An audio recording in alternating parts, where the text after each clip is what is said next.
He played in junior college, then went to Northwestern State, and now he's with Creighton out of Omaha. First pitch is a strike. It's a Charles Schwab. It's a pitcher-friendly ballpark. Trent Caraway runs over from his third base position and works on the right side of the infield. You're used to your high school teachers rounding up for you. That's the only way I graduated from Menard. They complete the play. Milam to York, and Stephen Milam continues to be really something special defensively at shortstop. This is lifted on the right side. Dardar is taking control, and the LSU second baseman makes the catch. He slices this one into the left field corner. It is down, a fair ball. Jake Brown rounds first. He'll put on the brakes at second base. A stand-up two-bagger with one out for the Tigers. A very deep second base being played out on the grass. Runner is on the move. Dardar draws a base on balls, and without drawing a throw, Jake Brown swipes third base. Boy, Jake Brown got a tremendous jump. Just missed. The 3-2 pitch, runner going from first. This ball is lofted into right center field. It's down on the grass. Brown scores easily. Dardar is held up at third. Milam fights it off. He was given second life by the dropped pop-up in foul territory, and his single to right center field gives LSU an early lead. The one-strike pitch from Rule is lifted very high in the air, left side, foul ground, and a nice backpedaling catch is made. Runner at first is tagging and going to second base. Here's Mason Braun, and they're going to walk him. Jacob Rule to the plate. Swing and a miss. The Tigers get a run, but they leave the bases loaded. .596 slugging percentage. Nobody will get to this. It finds room between Milam and Dardar. And Ben North gets aboard with the first base hit by Creighton. Why the base runner does that. There you go. That ball is thrown away. It might have clipped the umpire on its way to right field. And North's dancing around at first base has resulted in a misplay as he threw it out of the reach of York. And this is under the glove of Dardar, who can't quite get to it. Here comes the throw to the plate. Not in time. Ben North's wise base running and bothersome base running has resulted in a run for Creighton. Cerna can't reach across his body and keep it close. It's ball 4 anyway, but the runner from second moves to third. Once again, there's a misconnect at the plate, but it's not going to do any damage.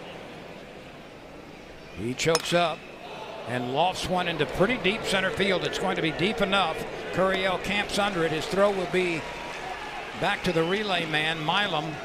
Two runners move up, including the one from third and second, and Creighton takes a 2-1 lead on a sacrifice fly to center field by Lou Rice. Here comes the 1-1. The bunt is on,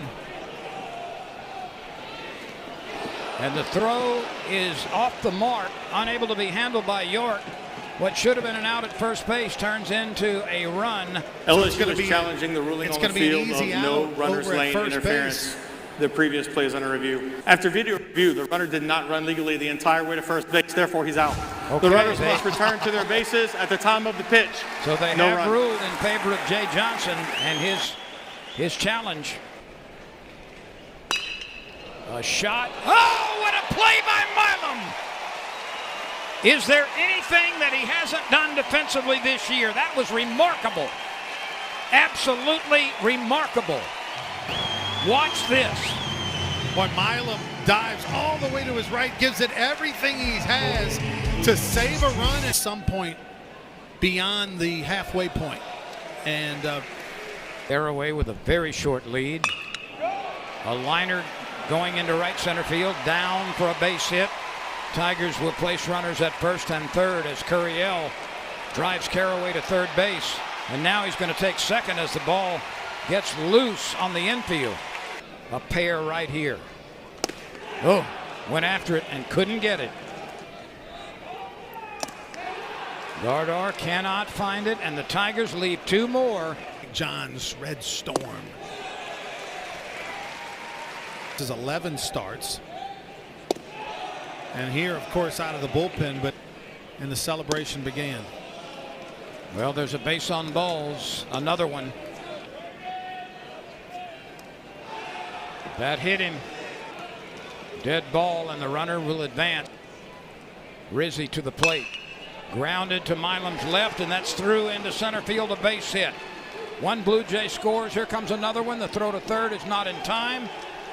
And the batter, Walksman, moves up to second base on the throw to third. So Walksman delivers a 2-run single, and Creighton extends its lead. It's 4-1. Rizzi finds the strike zone. Rice can't believe it, but that's the third out of the inning. Has the only hitting streak for LSU, and he extends it. That ball bounces off the deep playing Ventiker. Ventiker, the second baseman, was way back on the grass in shallow right field. I like it, but, you know, Crawfish is in there too. I doubt for him. Well, Braun can't find one. He grounds it to the left side. A long. What's being said, and nobody can get to that when it splits Caraway and Milam. And McHugh comes through with a 2-out single. That makes the hits even at 4. Curiel hustling back. Did he get it? Oh my goodness!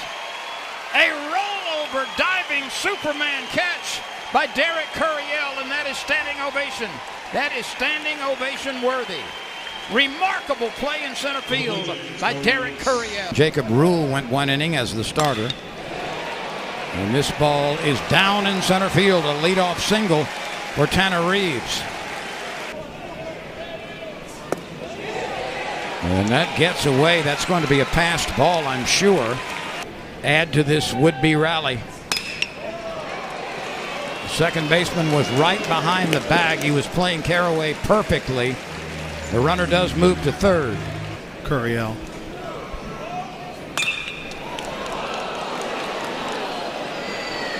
Curiel is thrown out. There was some indecision on the part of Stratton. Moved up on a Caraway ground out. This ball is hit sharply to the right side, fumbled, and LSU's going to get a run out of it. So the Tigers needed a break, and they caught one.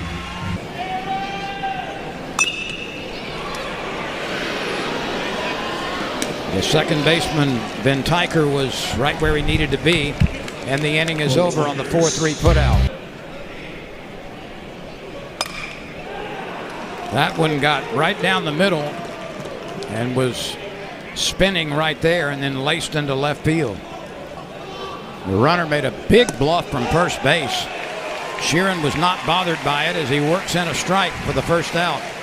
And I certainly realized. You just put the jinx on him. No, I didn't put anything on him. You can throw it 140 miles an hour for strikes. LSU, meanwhile, throws it into center field, and a runner goes to third. Sheeran needs to throw a strike here. And there it is. That is a perfect pitch on a 2-2 count to get the much-needed strikeout. The 2-1. Grounded toward Milam. It takes a big hop. He's got time. He throws a strike over to York. And Sheeran shuts the door with a runner at third base. They scratched back with a run in the fourth. And there's a start as Milam is nicked by a pitch. Let's see if York can cause a little excitement in the right field bleachers. He'll go to center field instead and lines it for his second base hit. So York is 2 for 3. Milam scampers to second base. He's hit by a pitch. The bases are loaded. Nobody out. Hauser to the plate. Cerna rips one deep to left center field. Carrying. You can pucker up and kiss that baby goodbye. What a recovery for Omar Cerna, who struck out with the bases loaded in the first. And on this swing, He produces an LSU lead with a 4-run bomb. Well, he definitely made sure it was on a tee and then some. Omar Cerner, pitch came in elevated and left elevated. How about 109 miles per hour off the bat?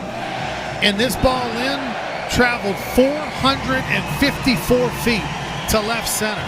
That's one of the longest home runs in the history of LSU. I mean, a belt-high fastball got every single bit of it. Well past the Tony Sashery sign. 454. And LSU needed that one in a big, big way. Wow. There's ball 4. Still nobody out. Hits it sharply right at the shortstop. There's an out at second and an out at first. Swing and a miss, and there was a vapor trail attached to that one. And the pitch. Swing and a miss. Almost 97 miles an hour on that pitch. He was robbed of a base hit on a spectacular play by Milam back in the second inning. This will carry out to Stanfield. He's under it, and he's got it. The 3-0 pitch. Outside, a 4-pitch pass to Jake Brown. Or any runs, had 3 strikeouts and 1 walk. And he uncorks a wild pitch. Jake Brown goes halfway around second toward third before retreating.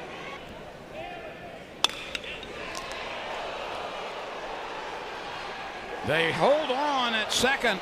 Brown is called out. He couldn't get back to the bag in time. There's still 3 innings to go. Uh-oh. Nate McHugh is immediately plunked. Way wide. The tying run is at first base. The pitch. That hit him. And Jay Johnson, I think, is going to challenge that it hit him. LSU is challenging that the batter was intentionally hit by the pitch. This play is under video review. I don't understand by intentionally hit by the pitch. Somebody needs to give him a okay.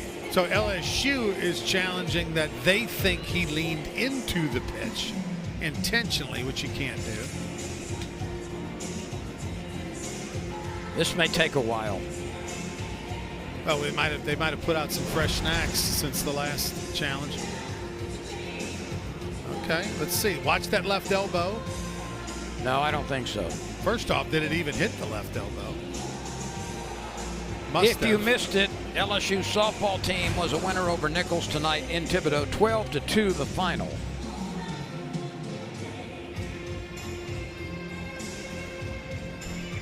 LSU has had to come back in this one and leads it 6-4. The way the home plate umpire called that a hit by pitch, he must have heard it hit the bottom piece of that elbow protector guard just ever so slightly. Didn't really cause a big directional change, but it probably had a double hit. Now he does look like he leaves that elbow out there. Question is in the umpire when he watches the replay, did he if you leave it there, that's fine. Do you jab at it or do you lean into it? In other words, did the ball hit him or did he hit the ball?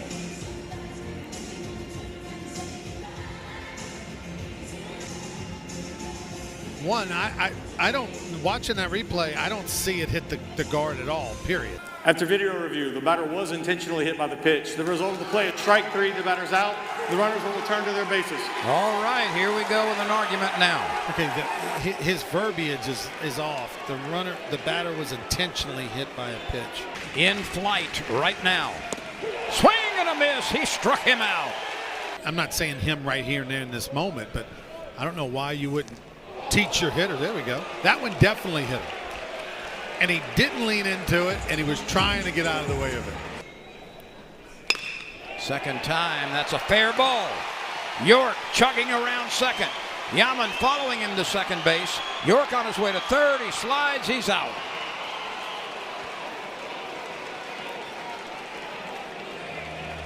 York cut down at third.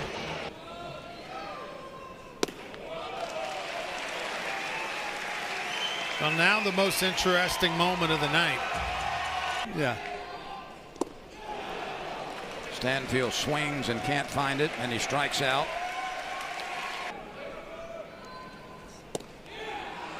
That clips a little bit of the outside corner. Caraway didn't think so, but a call third strike.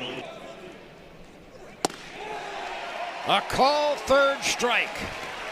Santiago Garcia sneaks one by. The 3-2 pitch. Lifted into shallow right field.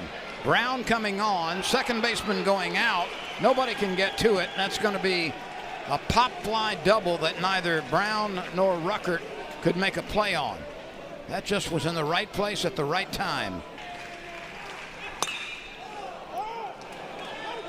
Stanfield appears to have room, and he makes the catch near the warning track. Santiago Garcia brings it. Swing and a miss. LSU could use some insurance for sure. Yes. Oh, yes. And there you go. That leadoff batter walking, especially with Curiel's speed. Jacob Rule went one inning as the starter. This ball is hit high. It's hit deep. It's hit far. You can pucker up and kiss that baby goodbye. Mr. Jake Brown does it again for the Tigers. 2 more runs batted in. That gives him 28 on the year, another home run. That's number 9 on the season. What can Brown do for you? Plenty. Oh, that's what LSU needed right there, a little breathing room. Jake Brown delivered, as he's done all season long. York is called out on a little bit of a slider that caught the inside corner. Well, he came on in the 7th. This is Milam, strong throw right into the chest of York for the out.